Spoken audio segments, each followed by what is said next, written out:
because I will go through some issues in our modern society where we have to be able to think like Galileo Galilei. Is it really what we see which is important? I have to start with one typical example. When we talk about mobile systems, a lot of focus is on how to bring advertising to the mobile. I think that's for apes. It doesn't bring anything new to the table. To see it in the mobile or see it somewhere else. And if we make the film going on, we can see that yes, if somebody buys something because it's on ad, what happens? He doesn't buy another thing. From the point of view of the development of the society, basically there is nothing new on the table. No new beef to eat from, right? So where is the mobile coming in to develop the society? And here we will go through some aspects. I have a picture, it just as a document. We can see that yes, there is a tradition in history when we talk about documents, products, people, because in the society the basics are people, products and documents. That's almost 100% of a society. When we talk about these basic features in a society, up till now, there has been a deep rooted tradition. You should have some kind of document to prove who you are. You should have some kind of security features to avoid that somebody is faking those products or those documents.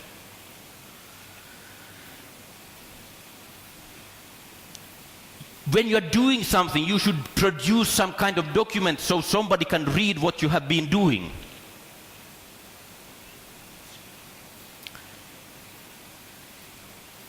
Now, mobile and internet is changing all of that. But how much? Can we see how much it changed the life of the society?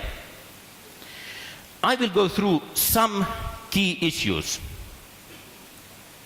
We start with one aspect. We know that work in a society, working, practically everybody should work. Most have a work, and all the wealth in a society is coming from working. In one way or another. We have made calculations, and this is just made from European life. Your life in Kazakhstan might be different, but not hugely. We made a calculation that roughly 30% of all working time in a governmental sector is just manual reporting, typing in, reading the report somebody typed in. 30% of all activity they are doing during 1 year, 30%, not 3, 30. In the private sector, at least 20%. This kind of working to type in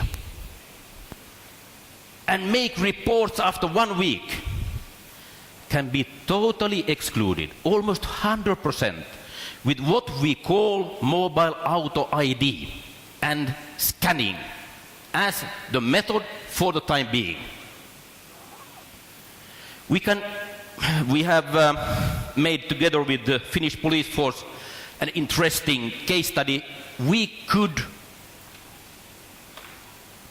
save time 40%.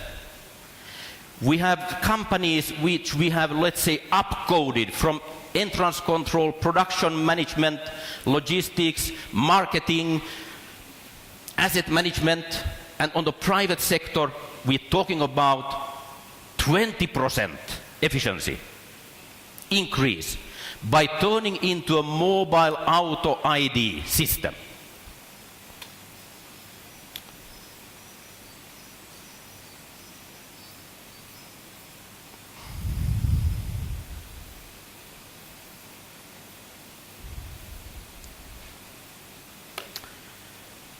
That was one side, to look on what's going on, how people are working.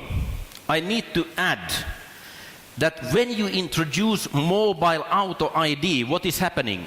You are not only taking away type-in functions, you are hugely taking away any kind of fake. In Finland, in Europe, if people type in reports, somehow 20% is not correct. People tend to a little bit not tell the whole story when they are typing in. And that non-correct information is the base for decisions for next year. Do you understand what starts to happen in a society? Based on wrong data, you do decisions for next year. The third effect out of the auto ID system is you can hugely reduce the bureaucracy of any organization. We are now working with cases in Finland, we are working with cases in Africa. This is not just for developed countries. On the contrary, when we look on non-developed countries, the favor of taking auto ID as a new method to follow up everything which is under work is even huger, because you don't need to exchange former systems to something new. You just build the new straight off on the right way. Then we come to the consumer. I go through some aspects of this auto ID. I have, I think, 40 cards here. 40 different cards. With a mobile auto ID, you don't need any of these. You don't need separate health card, separate working card, separate ID card, separate passport, separate banking card, separate insurance. We have now introduced in Argentina, what you can see on the screen there, that's the driving license. And now it's also the health card. And it will be the taxation document. No cards. No fake. We made a study what happened in UK. They introduced an RFID-based ID card system just for the standard ID. The cost for one card is not much. 3 to 5 euro per card, depending a little bit how to calculate. But when they started to calculate how much cost the infrastructure to use those cards, how much it costs to deliver those cards, and also to replace those cards, they ended up in 300 euro per card. You follow me? The card itself may be not so costly.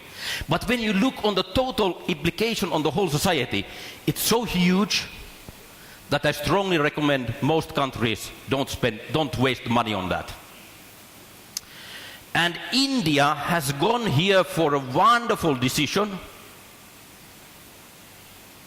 The ID, yes, there is a paper or a piece of paper for people who still needs physically to see something. But the whole ID is controlled by mobile and online checking. It's a wonderful piece of example where you can go top down with a decision to change over, and remarkable effects on how to get 1,200 million people in India in an ID system. Totally impossible without mobile and online system. But with that, they can do it in a couple of years.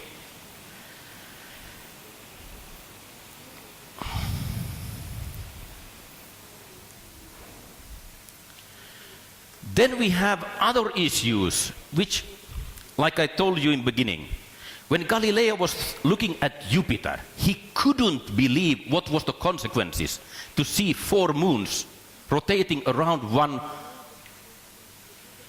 one planet.